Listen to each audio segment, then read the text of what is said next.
Hello, எல்லோரும் எப்படி இருக்கீங்க? நல்லா இருக்கீங்கன்னு நம்புகிறேன். நம்ம இந்த வாரம் ஒரு கோயம்புத்தூர் முஸ்லீம் ஸ்பெஷல் ராவுத்தர் ஸ்பெஷல் பிரியாணி சூப்பராக இருக்குங்க. எங்கள் அக்கா தான் சொல்லி கொடுத்தாங்க, அவங்க ஃப்ரெண்டு சொன்னாங்கன்னு சொல்லிட்டு. அப்போ இது எப்படி பண்ணுறதுன்னு பார்க்கலாம். அதுக்காக ஒரு கடாய் அடுப்பில் வச்சுருக்கேன். கடாயில் ஒரு 300 ml ஆயில் விட்டுருக்கேன். அதில் ஒரு 300 கிராம் வெங்காயம், 300 ml ஆயில், 300 கிராம் வெங்காயம், 300 கிராம் தக்காளி. அது கரெக்டாக ஃபாலோ பண்ணிங்கன்னா நல்லா வரும். இது பாருங்கள், இது நல்லா வதக்கி எடுத்துடலாம். இது வெங்காயம் ரொம்ப லேசாக கட் பண்ணிக்கோங்க, நீளவாக்கில் கட் பண்ணி நல்லா வதக்கி விட்டுட்டு சிம்மில் வச்சுட்டு மூடி ஒரு 2 நிமிஷம் ஸ்டவ் சிம்மில் வைக்க பார்த்துக்கோங்க. அது இந்த மாதிரி மூடி எடுத்து திரும்பவும் கிளறி விட்டு திரும்ப மூடி அந்த மாதிரி ஒரு 2-3 ட்ரிப்பு பண்ணுங்க. அப்போ சீக்கிரம் வெங்காயம் வதங்கி வந்துடும். உப்பு எல்லாம் ஒன்றும் போட தேவையில்லை. பாருங்கள், ஓரளவுக்கு ஆயிடுச்சு. இது திரும்ப ஒருக்க மூடி போட்டு இதை ஒரு 3 தடவை இப்படி பண்ணும்போதே ஓரளவுக்கு நல்லா ப்ரௌன் கலராகி வரும். நல்லா வெங்காயம் நல்லா கோல்டன் ப்ரௌன் ஆகணும். அதுதான் இதோட டேஸ்ட்டே. கொஞ்சம் பொறுமையாக செஞ்சால் நம்ம டேஸ்ட்டான பிரியாணி சாப்பிட்லாம். இனி வெங்காயம் ஓரளவுக்கு வதங்கியாச்சு. நம்ம போட போகிறது ஒரு 6 பச்சை மிளகா கீரைவோ கட் பண்ணவோ ஒன்றும் இல்லை, சும்மா அப்படியே போட்டுடுறோம். பாருங்கள், அது இந்த எண்ணெயிலேயே கிடந்து நல்லா வதங்கி வரட்டும். நல்லா வெங்காயம் எவ்வளோ சுருண்டு வதங்கி எவ்வளோ ஆயிடுச்சு பாருங்கள். அந்த பச்சை மிளகா இந்த எண்ணெய்க்குள்ளே கிடக்கிற மாதிரி பண்ணுங்கள். இனி நம்ம போட போகிறது ஒரு கைப்பிடி அளவுக்கு மல்லி இலை, ஒரு கைப்பிடி நல்லா அழுத்தி பிடிச்சிக்கோங்க புதினா. அது 2 நல்லா இதே வெங்காயம் வதக்கின மாதிரியே சுருளை வதக்கி எடுத்துருவோம். சுருளை வதங்கியாச்சு. இனி இதில் நம்ம சேர்க்க போகிறது இஞ்சி பூண்டு விழுது. இது ஒரு 100 கிராம் இஞ்சி, 100 கிராம் பூண்டு ரெண்டையும் நல்லா உரலில் போட்டு தட்டி எடுத்திருக்கேன். இது கப்பில் அளந்து பார்த்தா 1 கப்பு வந்திருக்கு. 100 கிராம் இஞ்சி, 100 கிராம் பூண்டு. இது கொஞ்சம் நிறையா இருந்தால் தான் அந்த முஸ்லீம் டேஸ்ட்டே வரும், அந்த பிரியாணி டேஸ்ட். இதில் இனி 100 கிராம் சின்ன வெங்காயம், அதாவது சாம்பார் வெங்காயம் தட்டி அதையும் போட்டு நல்லா வதக்கி எடுத்துடலாம். நல்லா வதங்கி வந்ததுக்கப்புறம் இனி நம்ம கொஞ்சம் மல்லித்தூள் மிளகாத்தூள் எல்லாம் சேர்த்துக்கலாம். 2 டீஸ்பூன் மல்லித்தூள், 2 டீஸ்பூன் மல்லித்தூள், அப்புறம் 1 டேபிள் ஸ்பூன் மிளகாத்தூள், அப்புறம் 1 டீஸ்பூன் சிக்கன் மசாலா தாங்க, கரம் மசாலா இல்லை, சிக்கன் மசாலா. அது பார்த்துக்கோங்க. அந்த சிக்கன் மசாலா போட்டால் தான் அது ஒரு தனி ஒரு மணத்தை கொடுக்கும். இதெல்லாம் சொல்கிற மாதிரி எல்லாம் பண்ணிங்கன்னா தான் நல்லாயிருக்கும். இனி 300 கிராம் தக்காளி. இது நீங்கள் கரெக்டாக எண்ணெய் பார்த்திங்கன்னா 4-5 வரும், கொஞ்சம் பெருசாக இருந்ததுன்னா. இதையும் நல்லா வதக்கி அந்த வெங்காயத்தை வதக்கின மாதிரியே நல்லா தட்டி எல்லாம் ஒரே இடமா வச்சு மூடி போட்டு ஒரு 2 நிமிஷம் இல்லைன்னா 1 நிமிஷம் வச்சுட்டு திரும்ப எடுத்து இதே மாதிரி ஒரு 2-3 ட்ரிப்பு தக்காளியும் பண்ணும்போது நல்லா தக்காளியும் மசிஞ்சு வரும்.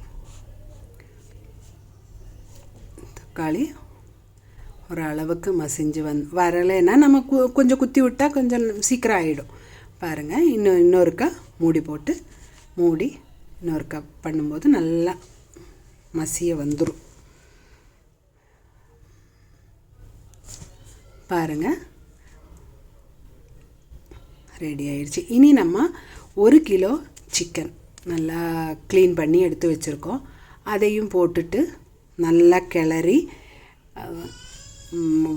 இந்த மசாலாலாம் சிக்கனில் எல்லா பக்கமும் பிடிக்கிற மாதிரி கிளறி விட்டுட்டே இருங்க. இந்த நேரம் நம்ம அரிசி 1 கிலோ அரிசி 1 கிலோ சிக்கன் தான் போட்டிருக்கேன். அந்த 1 கிலோ அரிசி நல்லா கழுவி ஊற வச்சுருக்கேன் ஒரு 10 நிமிஷம். பாருங்கள், இனி ஒரு 3/4 கப்பு தயிர் ஊற்றியிருக்கேன். தயிர் ஊற்றி நல்லா கிளறி விட்டுறலாம்.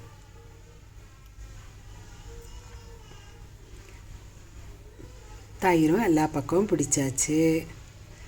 இப்போ உப்பு போட்டுடலாம். நான் ஒரு 1.5 டேபிள் ஸ்பூன் உப்பு போட்டிருக்கேன்.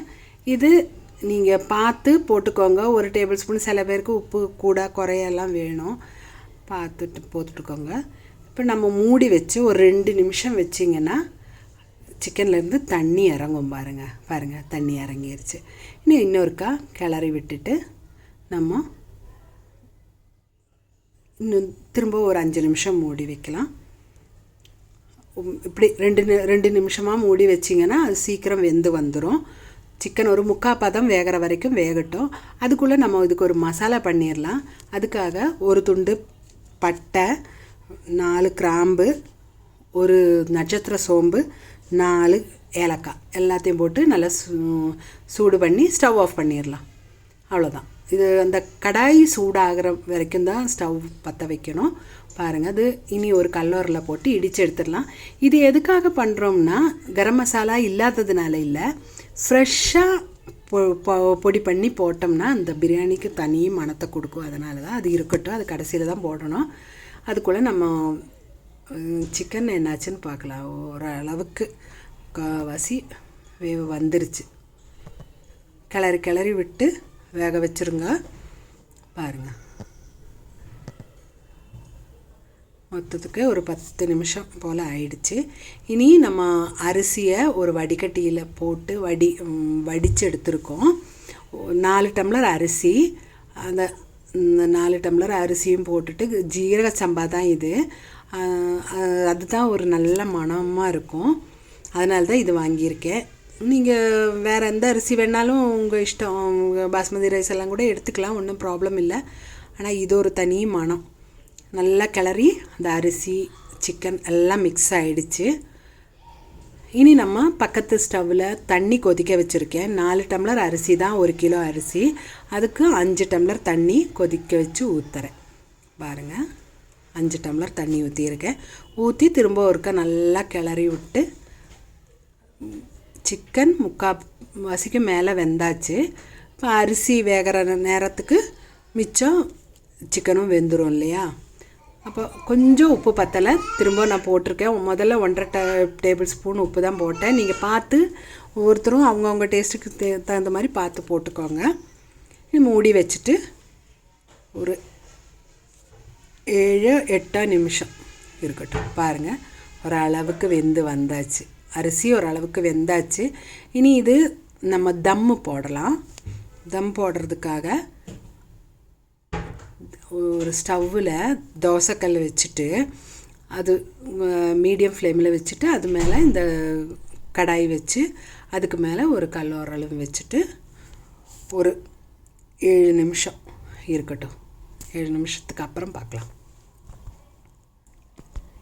7 நிமிஷம் ஆயிடுச்சு. பார்க்கலாங்க, நம்ம ரைஸ் எல்லாம் வெந்துருச்சா, என்ன பதத்தில் இருக்குதுன்னு பார்க்கலாம். எடுக்கும் போதே என்ன ஒரு வாசனை தெரியுமா, அவ்வளோ மணமாக இருக்குது. பாருங்கள், ஆஹா, நல்லா வெந்து கரெக்டான பதத்துக்கு வந்திருக்கு. பார்த்திங்களா?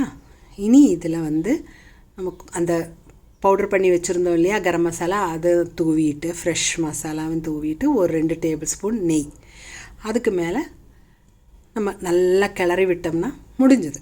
இனி இதை சர்விங் பவுலுக்கு மாற்றிட வேண்டியதா. சூப்பரான பிரியாணி. எல்லோரும் செஞ்சு சாப்பிட்டு பார்த்து உங்களோட கருத்துக்கள் கமெண்ட் பாக்ஸில் கமெண்ட் பண்ணுங்கள். அடுத்த வாரம் சந்திக்கும் வரைக்கும் வணக்கம்.